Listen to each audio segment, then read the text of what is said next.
Good morning students. Partnership का पहला chapter theoretical point of view से अपना पूरा हो गया था और आज अपन बात कर रहे हैं प्रैक्टिकल क्वेश्चंस के बारे में।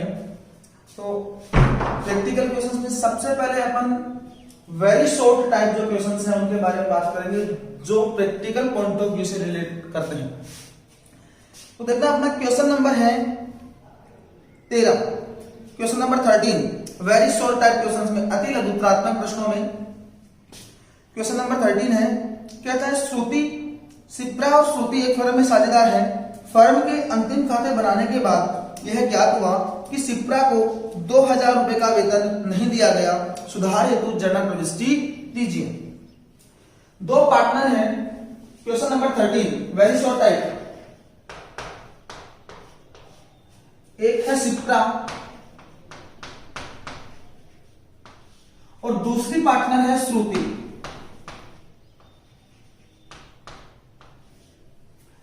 अब इन्होंने क्या किया, अंतिम खाते बना लिए और अंतिम खाते बनाने के बाद पता चला कि शिप्रा को 2000 रुपए का वेतन नहीं दिया गया। जो शिप्रा नाम की पार्टनर है इसको 2000 रुपए की सैलरी देनी थी, वो नहीं दी गई।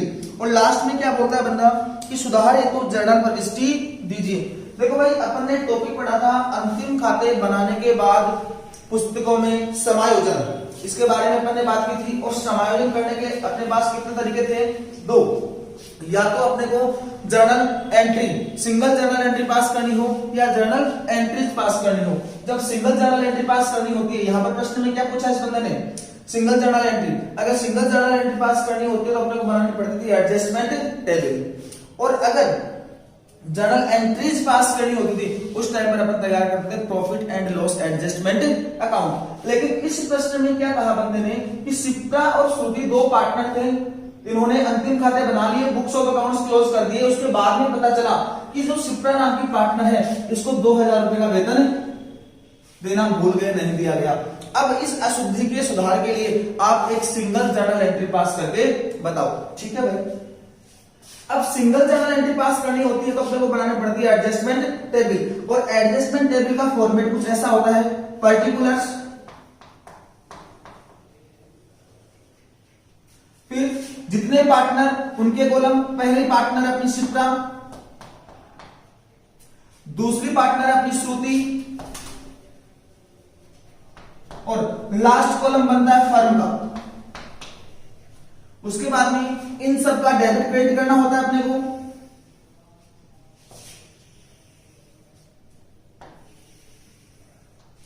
इसका मतलब जो शिप्रा पार्टनर है इसकी डेबिट साइड, इसकी सीआर साइड, श्रुति की डेबिट साइड और श्रुति की सीआर साइड, फर्म की डेबिट साइड और फर्म की सीआर साइड। ये अपना एडजस्टमेंट टेबल का फॉर्मेट कंप्लीट हो गया।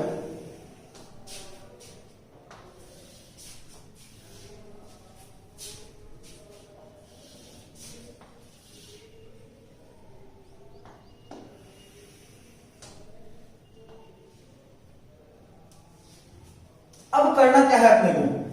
गलती क्या हुई? शिप्रा को 2000 रुपए का वेतन नहीं दिया गया था। ठीक है। अब देखो भाई, थोड़ा सा दिमाग लगाने की जरूरत है कि इन्होंने शिप्रा को 2000 का वेतन देना था लेकिन इन्होंने शिप्रा को वेतन नहीं दिया। इसका मतलब जब इन्होंने लाभों का बंटवारा किया होगा तब इन्होंने profit and loss appropriation account का निर्माण किया होगा। और profit and loss appropriation account का निर्माण किया होगा तो ऐसी स्थिति में जो भी इनका प्रॉफिट आया था, मान लो फॉर एग्जांपल प्रॉफिट आया था 50,000 रुपए का। अब अगर ये शिप्रा को 2000 रुपए की सैलरी देते तो यहां पर लिखते टू सैलरी टू शिप्रा कितना पैसा? 2000। फिर इनका नेट प्रॉफिट कितना बचता? 48,000। और इस 48,000 को कौन कौन बांट लेते? दोनों पार्टनर शिप्रा और श्रुति। किस अनुपात में? उनके लाभ हानि विभाजन अनुपात में। चूंकि यहां पर प्रश्न में कोई भी लाभ हानि विभाजन अनुपात नहीं दिया हुआ, इसका मतलब किस अनुपात में बांटा होगा इन्होंने? समान अनुपात में। और समान अनुपात में बांटा होगा तो इसका मतलब शिप्रा को कितना मिल गया होगा? 24,000 और श्रुति को कितना मिल गया होगा? 24,000। लेकिन इन्होंने गलती क्या कर दी कि जो शिप्रा है इसको 2000 का वेतन नहीं दिया। ऐसी कंडीशन में यदि इनका नेट प्रॉफिट 50,000 रुपए हुआ होगा, इसका मतलब क्या हो गया, पूरा का पूरा 50,000 रुपए इन्होंने अपने लाभ हानि विभाजन अनुपात में, अर्थात क्योंकि प्रश्न में अनुपात नहीं दिया हुआ है, इसका मतलब समान अनुपात में बांट लिया होगा। अब इसका रिजल्ट देखना चाह रहे हैं अपन, रिजल्ट क्या निकला होगा।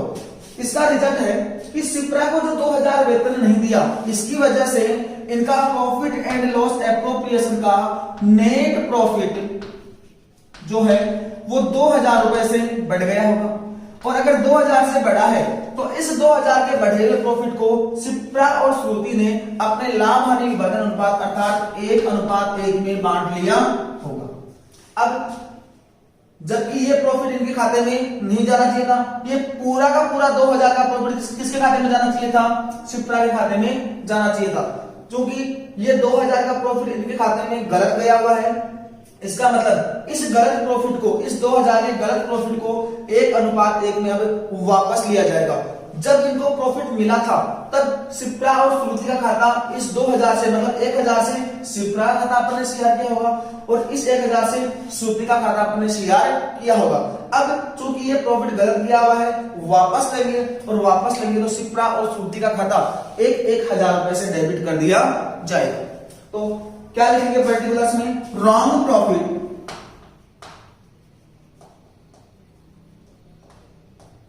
डेबिटेड। रॉन्ग प्रॉफिट कितना गया इनके खाते में, 2,000। कैसे गया सोचना कि यदि इन्होंने सिप्रा को 2,000 जो वेतन देना था अगर वो दे देते, इसका मतलब इनका नेट प्रॉफिट क्या था, कम आता। लेकिन इन्होंने 2,000 का प्रॉफिट जो सैलरी थी वो नहीं दी, इसका मतलब इनका प्रॉफिट 2,000 से बढ़ गया होगा और 2,000 से बढ़ गया होगा तो इस बढ़े प्रॉफिट को इन्होंने 1:1 में समान अनुपात में बांट लिया होगा और बांट लिया है, इसका मतलब ये प्रॉफिट इनके खाते में ज्यादा गया हुआ है और ज्यादा गया हुआ है तो इसको अपन वापस चार्ज कर रहे हैं। अब देखो भाई, जब सिप्रा को और श्रुति को ये प्रॉफिट मिला था तब इनका खाता अपन ने किया होगा सीआर, लेकिन अब वापस लेंगे तो सिप्रा और श्रुति का खाता 1,000 रुपए से क्या कर दिया जाएगा, डेबिट कर दिया जाएगा। 2,000 को बांट दिया अपन ने 1:1 में, इसका मतलब सिप्रा का खाता 1,000 से डेबिट कर दिया जाएगा और श्रुति का खाता 1,000 से डेबिट कर दिया जाएगा। पार्टनर के लिए खर्चा है, इसका मतलब इनकम किसके लिए होगी, फर्म के लिए। ये प्रॉफिट आएगा किसके पास, फर्म के पास। फर्म के पास प्रॉफिट आ गया 2,000। अब सबसे पहले तो क्या किया अपन ने कि जो इनके खाते में 2,000 का गलत प्रॉफिट गया हुआ था उसको अपन ने वापस ले लिया। अब सुधार क्या करना अपने को, सिप्रा को 2,000 का वेतन देना है, दे दो, कोई दिक्कत वाली बात नहीं है। सैलरी टू सिप्रा,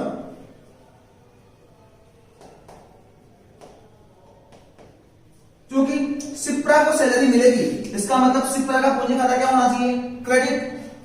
डेबिट में डैश, क्रेडिट कर दिया अपने सिप्रा के खाते को 2,000 से।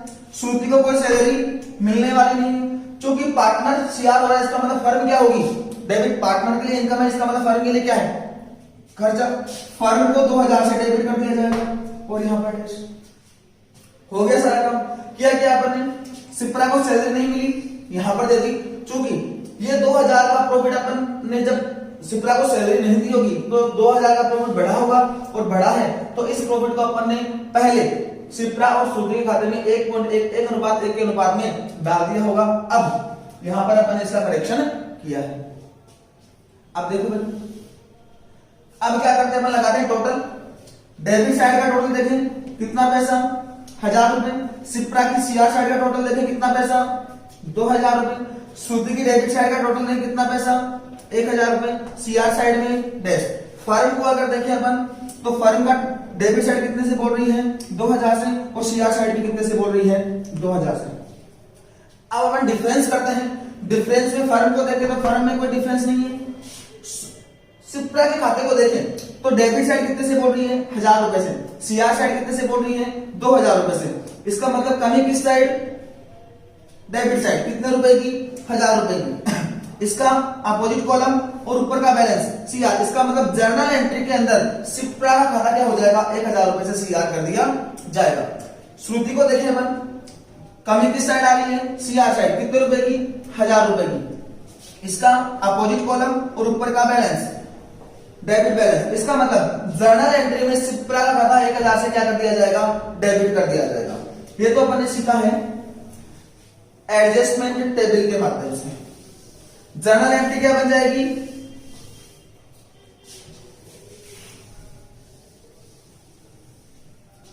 देखो भाई जर्नल एंट्री में करना क्या है, सिप्रा के खाते को 1000 रुपए से सीआर करना है और श्रुति के खाते को 1000 रुपए से डेबिट करना है। कर दो, श्रुतिज अकाउंट डेबिट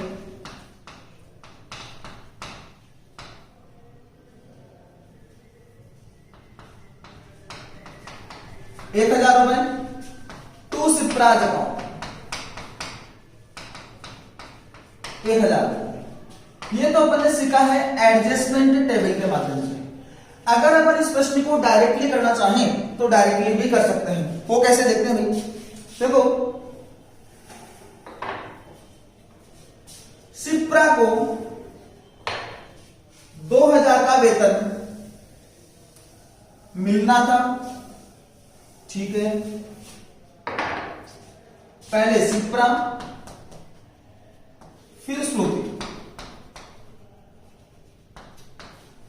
सिप्रा को सैलरी मिलनी है 2000, इसका मतलब सिप्रा का जो पूंजी खाता है 2000 से क्या हो जाएगा, बढ़ जाएगा, अर्थात क्रेडिट हो जाएगा। इसके अलावा ये 2000 का जो प्रॉफिट, जब अपन ने profit and loss appropriation account बनाया था उस टाइम में क्या किया था अपन ने, 2000 की जो सैलरी का जो खर्चा था अपन ने profit and loss appropriation account में नहीं दिखाया। अगर सैलरी का खर्चा नहीं दिखाया इसका मतलब 2000 से अपना प्रॉफिट बढ़ गया, और 2000 से प्रॉफिट बढ़ गया इसका मतलब क्या हो गया कि इस 2000 के प्रॉफिट को सिप्रा और श्रुति ने 1:2 के अंदर बांटा होगा, जिसको अपने को वापस लेना है। और वापस लेने के लिए गलत जो प्रॉफिट है उसको अपन डेबिट करेंगे। रॉन्ग प्रॉफिट डेबिटेड 1000 रुपए और 1000 रुपए। नेट इफेक्ट देखें तो सिप्रा के खाते में क्या आ रहे हैं, 1000 रुपए से प्लस में, अर्थात 1000 रुपए 2000 से क्या किया जा रहा है, प्लस में, अर्थात 2000 से सीआर किया जा रहा है। 1000 रुपए माइनस में, अर्थात 1000 रुपए से क्या किया जा रहा है, इसको डेबिट किया जा रहा है। नेट इफेक्ट देखें तो कितना पैसा आ रहा है, 1000 रुपए प्लस में, अर्थात 1000 रुपए से सिप्रा के खाते में क्या किया जा रहा है, क्रेडिट किया जा रहा है। श्रुति के अकाउंट को देखें तो सीआर अमाउंट में कुछ है नहीं, माइनस में डेटा आ रहा है 1000 रुपए, इसका मतलब 1000 रुपए से क्या किया जा रहा है, डेबिट किया जा रहा है। अगर नेट एंट्री देखें तो एंट्री क्या बन जाएगी अपनी, श्रुति अकाउंट डेबिट 1000 रुपए टू सिप्राज अकाउंट 1000 रुपए, ठीक है। नेक्स्ट क्वेश्चन पे चलते हैं।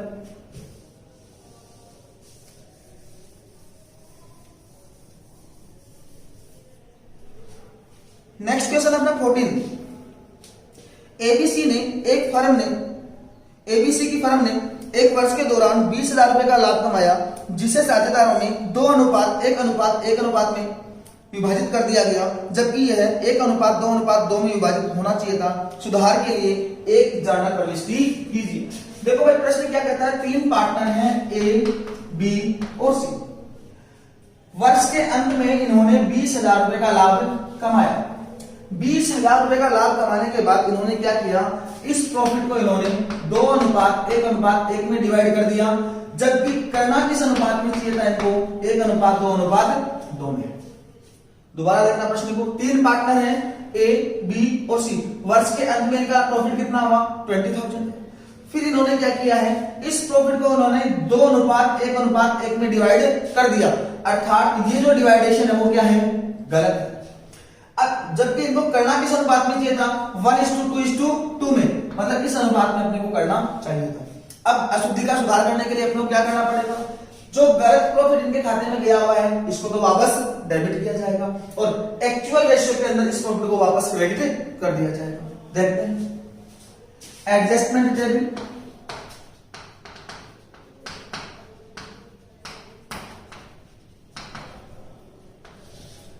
एडजस्टमेंट टेबल का फॉर्मेट क्या होता है, सबसे पहला कॉलम पर्टिकुलर्स का, जितने पार्टनर उनके कॉलम, उन सब का debit credit, last column firm का, और फर्म का भी डेबिट क्रेडिट, ए, बी, सी, और लास्ट कॉलम है अपना फर्म का। फिर ए का डेबिट सीआर, बी की डीआर साइड और सीआर साइड, सी की डेबिट साइड और सीआर साइड, और फर्म के लिए डेबिट और क्रेडिट।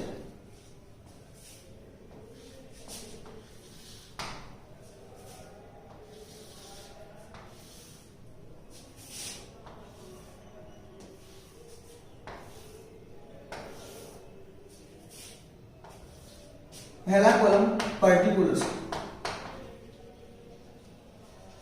अब देखना भाई मिस्टेक क्या की अपन ने, फर्म को नेट प्रॉफिट हुआ 20,000 का। इस 20,000 के प्रॉफिट को फर्म ने क्या किया है, पार्टनर्स ए बी और सी ने क्या किया, 2:1:1 में डिवाइड कर दिया। अगर 2:1:1 में बांटा होगा, इसका मतलब ए का प्रॉफिट कितना हुआ होगा, 20,000 गुणा 2/4 बटा अनुपातों का योग। ए को प्रॉफिट मिला होगा 10,000 रुपए, बी को प्रॉफिट कितना मिला होगा, गुणा 1/5, कहूं तो 5,000 रुपए, सॉरी 4,000 रुपए, कितना मिला, 5,000 रुपए। और सी को प्रॉफिट कितना मिला होगा, गुणा 1/4 ही है, 5 नहीं है, 5,000 रुपए। ए को प्रॉफिट मिला होगा, अगर 20,000 के प्रॉफिट को ए बी और सी में 2:1:1 में अगर बांटा है, तो ए को प्रॉफिट मिला होगा 10, बी को मिला होगा 5 और सी को मिला होगा 5, जो कि प्रॉफिट इनके खातों में गलत गया हुआ है। अब क्या करना पड़ेगा, जब इनको प्रॉफिट मिला था तब पार्टनर्स का कैपिटल अकाउंट अपन ने क्या किया होगा, क्रेडिट किया होगा, सीआर किया होगा। क्योंकि ये रॉन्ग प्रॉफिट है, अब इसको वापस लेना है और वापस लेने के लिए पार्टनर्स का कैपिटल अकाउंट अपन को क्या करना पड़ेगा, डेबिट करना पड़ेगा। अब पार्टनर्स के लिए खर्चा होगा तो ये पैसा आएगा किसके पास, फर्म के पास, फर्म के लिए क्या हो जाएगी, इनकम। इसका मतलब इस 20,000 से मैं करना क्या, अपने को 10,000 से ए का, 5,000 से बी का और 5,000 से सी का कैपिटल अकाउंट तो डेबिट होगा और ये पैसा आएगा फर्म के पास, फर्म के लिए इनकम। इसका मतलब फर्म 20,000 से क्रेडिट कर दी जाएगी। करेंगे क्या, रॉन्ग प्रॉफिट डेबिटेड।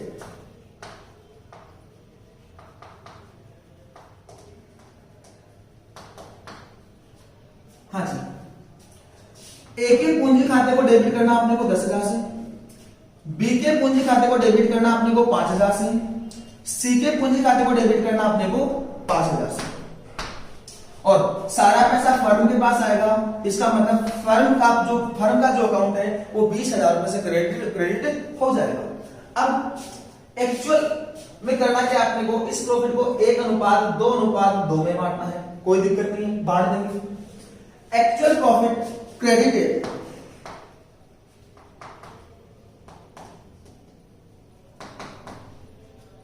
अब 20,000 को 1:2:2 में बांटेंगे।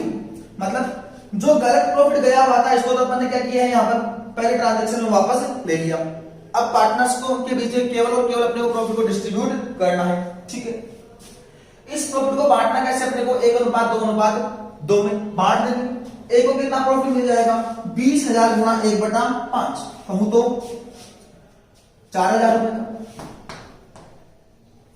फिर बी की बात करते हैं, बी को कितना प्रॉफिट मिल जाएगा, 20,000 गुणा 2/5, कहूं तो 8,000 रुपए।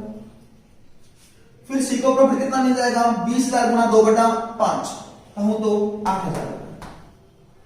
पार्टनर के लिए इनकम है, मतलब फर्म के लिए क्या होगा, खर्च। फर्म का अकाउंट जो है 20,000 से क्या कर दिया जाएगा, डेबिट कर दिया जाएगा। अब क्या करना, अपने को नेट एडजस्टमेंट निकालना है ताकि अपन अपनी जर्नल एंट्री तैयार कर सके। फर्म का टोटल लगाओ, डेबिट साइड भी 20,000 रुपए, सीआर साइड भी 20,000 रुपए, मतलब यहां पर कोई डिफरेंस नहीं है। फिर ए के पूंजी खाते को देखो, डेबिट साइड का टोटल बोल रहा है 10,000 रुपए से और सीआर साइड का टोटल बोल रहा है 4,000 रुपए से। बी के कैपिटल अकाउंट को देखें तो डेबिट साइड बोल रही है इसकी 5,000 से और सीआर साइड बोल रही है इसकी 3,000 से। सी की डेबिट साइड का टोटल आ रहा है 5,000 रुपए और क्रेडिट साइड का टोटल आ रहा है 8,000 रुपए। फर्म तो ऑलरेडी बैलेंस है, कुछ भी बैलेंस करने की आवश्यकता नहीं है। ए बी और सी पार्टनर्स के कैपिटल अकाउंट को अपने को बैलेंस करना है। क्या करेंगे, ए के कैपिटल अकाउंट को देखो, डेबिट साइड कितने से बोल रही है, 10 से, सीआर साइड 4 से, कमी किस साइड, सीआर साइड में, कितने रुपए की, 6,000 रुपए की।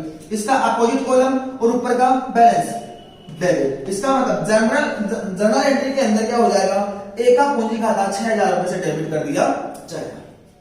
फिर बी को देखें अपन, कमी किस side, CR side, debit side कितने रुपए की, 3,000 रुपए की। इसका अपोजिट कॉलम और ऊपर का बैलेंस सीआर। इसका मतलब जर्नल एंट्री के अंदर बी का पूंजी खाता 3,000 से सीआर कर दिया जाएगा। फिर सी के अकाउंट को देखें, कमी किस साइड, डेबिट साइड, कितने रुपए की, 3000 रुपए की। इसका अपोजिट कॉलम और ऊपर का बैलेंस। इसका मतलब जर्नल एंट्री के अंदर सी का पूंजी खाता 3000 से सीआर कर दिया जाएगा। ठीक है, अब एडजस्टमेंट टेबल अपनी पूरी हो गई। अब क्या करना आपने को, जर्नल एंट्री बनानी है, बना दो भाई। अपनी जर्नल एंट्री क्या बनेगी, देखो भाई, ए के पूंजी खाते को 6000 से डेबिट करना है, इसका मतलब as capital account debit. B के पूंजी खाते को 3000 से सीआर करना है, मतलब टू बीज कैपिटल अकाउंट।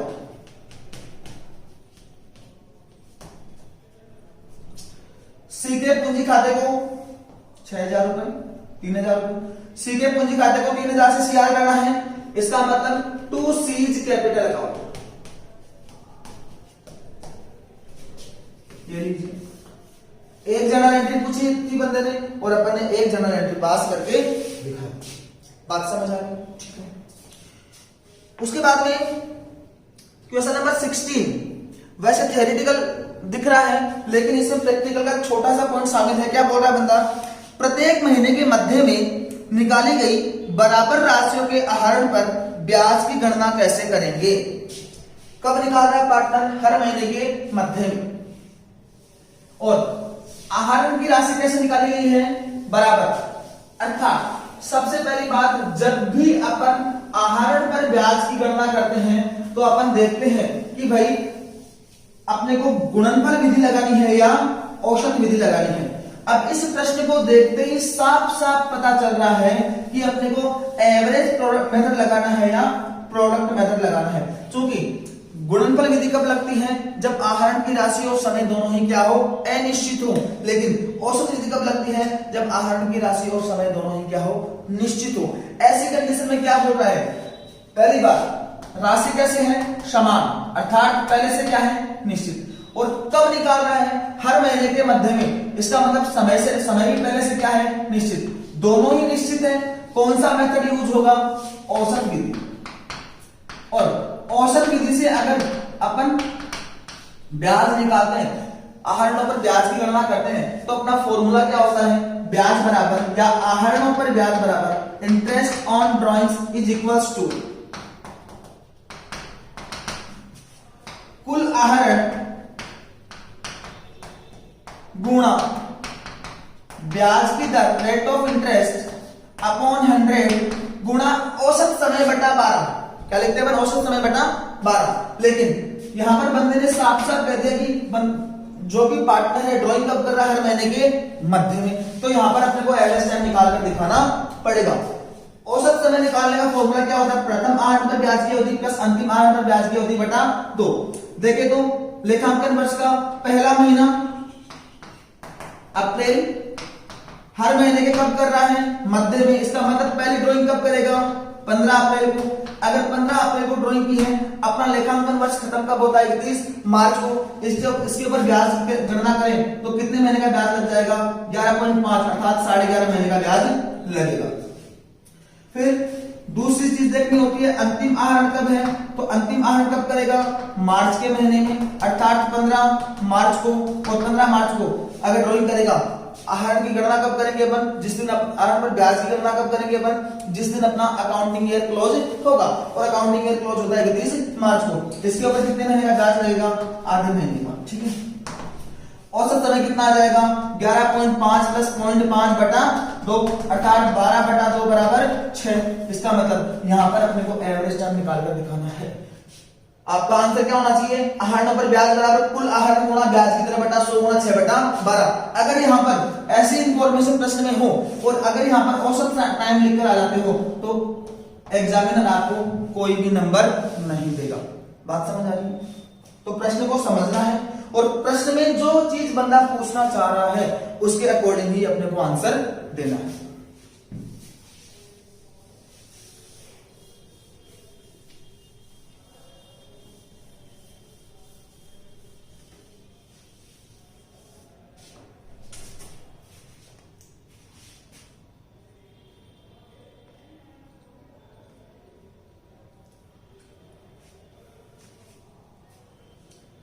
उसके बाद है लघुत्तरात्मक प्रश्न, शॉर्ट टाइप प्रश्न के अंदर है क्वेश्चन नंबर 3।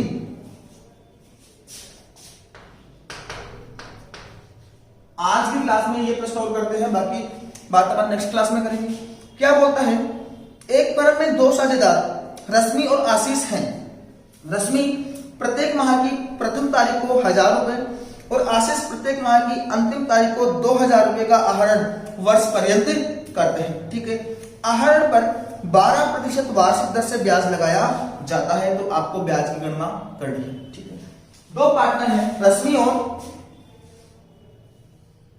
आशीष।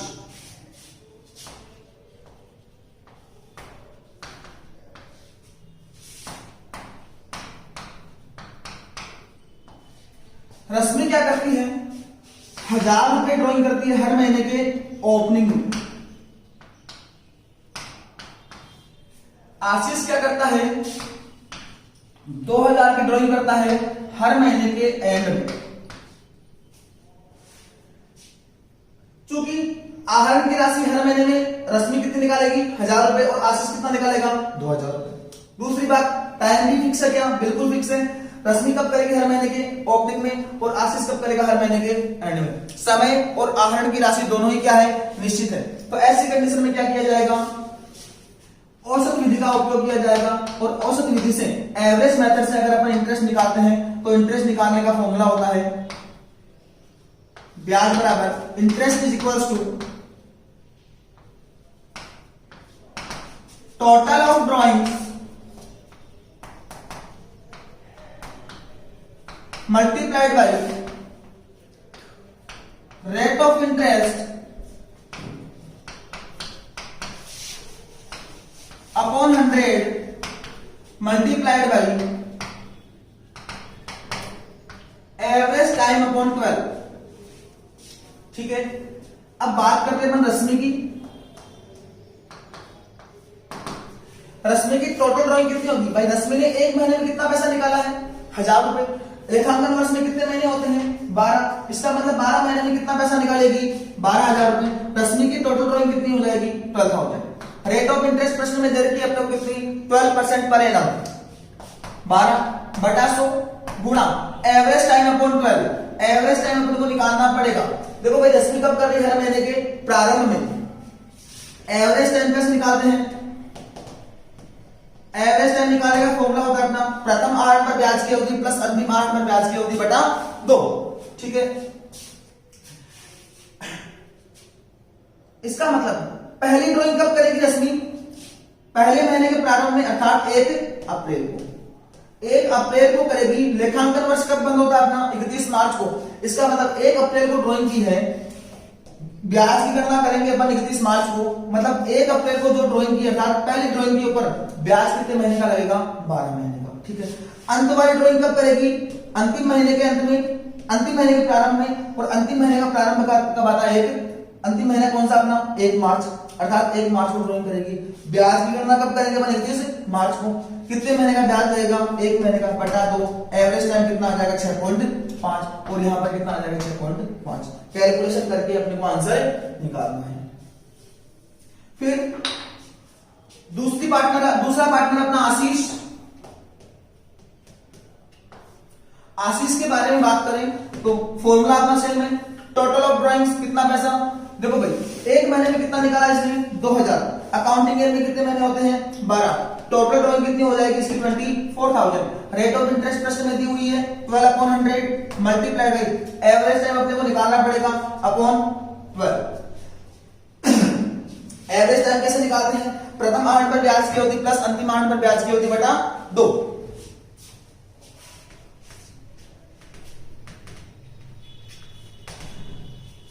आशीष ने हर महीने के एंड में ड्राइंग की है। अब यहां पर अगर अपन देखें, अपना लेखांकन ईयर कहां से स्टार्ट होता है, अप्रैल से। इसका मतलब हर महीने के अंत में, अर्थात पहली जो ड्राइंग करेगा वो कब करेगा, 30 अप्रैल को। अगर 30 अप्रैल को करेगा, अपना लेखांकन वर्ष खत्म होता है 31 मार्च को। 30 अप्रैल को इसने ड्राइंग की है, लेखांकन वर्ष खत्म हो रहा है अपना 31 मार्च को। इस अवधि के बीच इसमें कितनी अवधि है, उतने टाइम का आपको ब्याज कैलकुलेट करना पड़ेगा। देखो 30 अप्रैल, अप्रैल का महीना पूरा चला गया, ब्याज कहां से लगना स्टार्ट करेगा? मई से। मई, जून, जुलाई, अगस्त, सितंबर, अक्टूबर, नवंबर, दिसंबर, जनवरी, फरवरी और मार्च, कह दो 11 महीने का ब्याज प्लस अंतिम 8 पर ब्याज क्या होगी? अंतिम 8 करेगा अंतिम महीने के अंत में, और अंतिम महीना का आता अपना 31 मार्च को, अर्थात 31 मार्च को ड्राइंग करेगा। बुक्स ऑफ अकाउंट्स भी कब क्लोज होना है? 31 मार्च को। इसका मतलब उसी दिन तो इसने ड्राइंग की है और उसी दिन अपन ब्याज की गणना कर रहे हैं, मतलब ब्याज कितने महीने का लगेगा? 0 महीने का। बात समझ आ गई? तो एवरेज टाइम कितना आ जाएगा अपना? 11 प्लस 0/2, कहूं तो 5.5 मंथ्स। और आशीष की ड्राइंग्स के ऊपर इंटरेस्ट कितना आ जाएगा? एवरेज टाइम आया अपना 5.5, और कैलकुलेशन करनी है, अपने को आंसर निकालना है। 12 से 12 कैंसिल, 2 0 से 2 0 कैंसिल, 12 चिकानी 72 और पॉइंट से 78, 780 रुपए। यहां पर बात करें 12 से 12 कैंसिल, 2 0 से 2 0 कैंसिल, 24 पंजो 120 और 12, एक मिनट, मल्टीप्लाइड बाई 5.5, 0 520 हासिल 2, 5 10 और 2 12, 0 0 2 1 0 0 2 3, 1320 रुपए।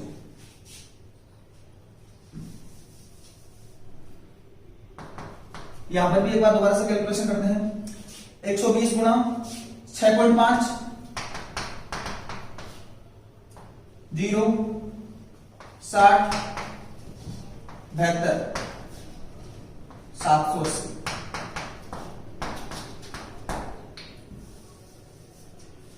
तो आज की क्लास में अपन ने प्रैक्टिकल क्वेश्चंस किए हैं, आई थिंक समझ में आए होंगे। बाकी बात अपन नेक्स्ट क्लास में करेंगे। Thank you.